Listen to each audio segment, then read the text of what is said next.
Hey, I'm Scott, and I'm an American in Bangkok. Okay, I got a real quick question from a guy named Paul. He says, Hello, I really enjoy your videos on Bangkok. I've never been to Bangkok, but I have been to Tokyo, Japan, where I lived for 2 months. Could you give me an idea of what the cheapest studio apartment would cost in Bangkok? Does not have to be a nice place, just a shower and just a working shower and a toilet.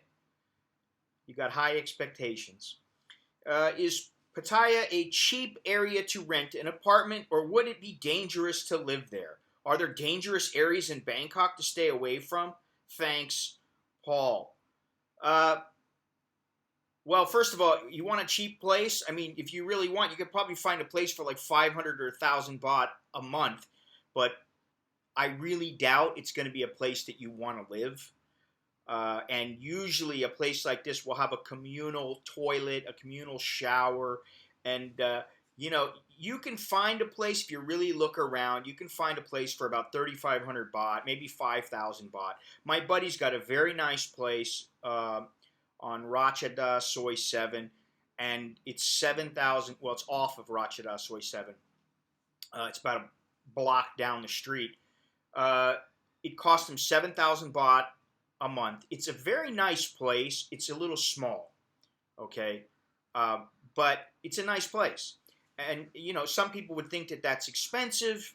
I know that a lot of Thais think that's a lot of money for an apartment, but I don't really. So it depends on what's cheap. It's all relative to what you think is cheap and what's not. Now you say it does not have to be a nice place, just a working shower and a toilet. Um, Most places that you pay 3,500 baht or 5,000 baht or 7,000 baht, which is around $200 or so, $150, something like that. $100 now is about 3,600 baht. $200, 7,200 baht. Let's just say 7,000 to round it off. Um, those places will have a working shower and a toilet. And if they don't, I suggest you look elsewhere.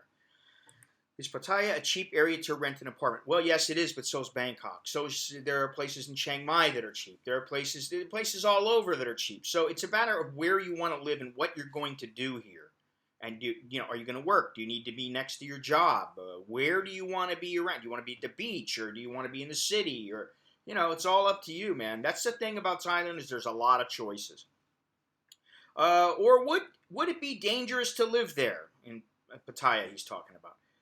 It can be, but then living in Bangkok can be dangerous if you mouth off, or you flaunt your wealth. You're throwing around money like it's nothing, or you're carrying around a big wad of cash.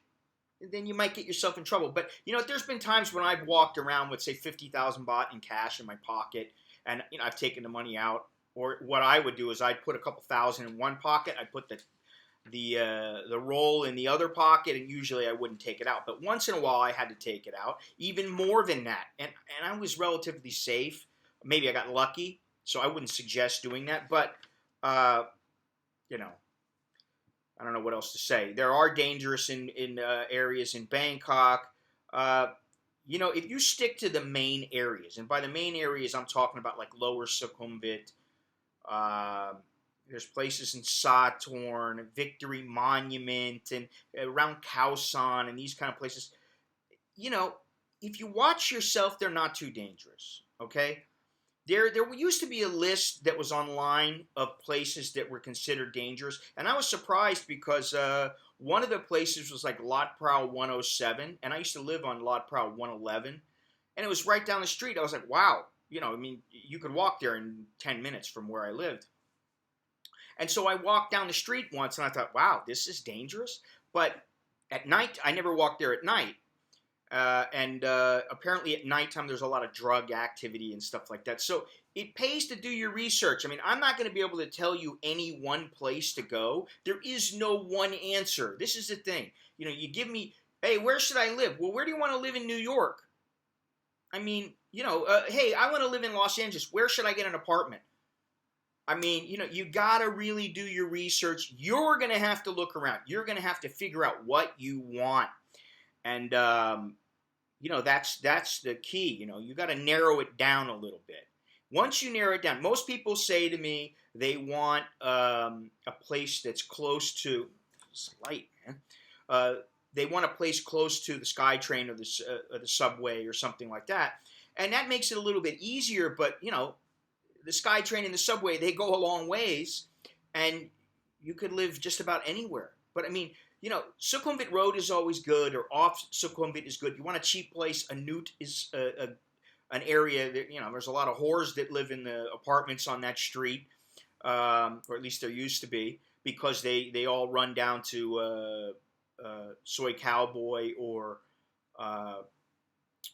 Nana Plaza. And it's easy for them to get there. That's another thing, is that if you want to find a place, you really need to take the time to look around. You need to talk to people, whether it's bar girls, friends at work. Just ask around, and then if you start walking around in certain areas, or you get a motorbike to take you around in certain areas, eventually you start coming across places, and you go, oh, this is kind of what I want. And, oh, this is not really a good area. You can see it. You'll see it for yourself. Because I can tell you, hey, live on Asok. It's a great area. You can live there, and, you get a place for 30,000 baht. But that's not what you want. And, there are places that are off of Sukhumvit a little ways, where maybe you get a motorbike that takes you to the main road, to Sukhumvit. And these places are 25,000. Some of them 15,000, and they're relatively nice. And most guys would think, oh wow, 15,000, that's not all that much money if they've got a job.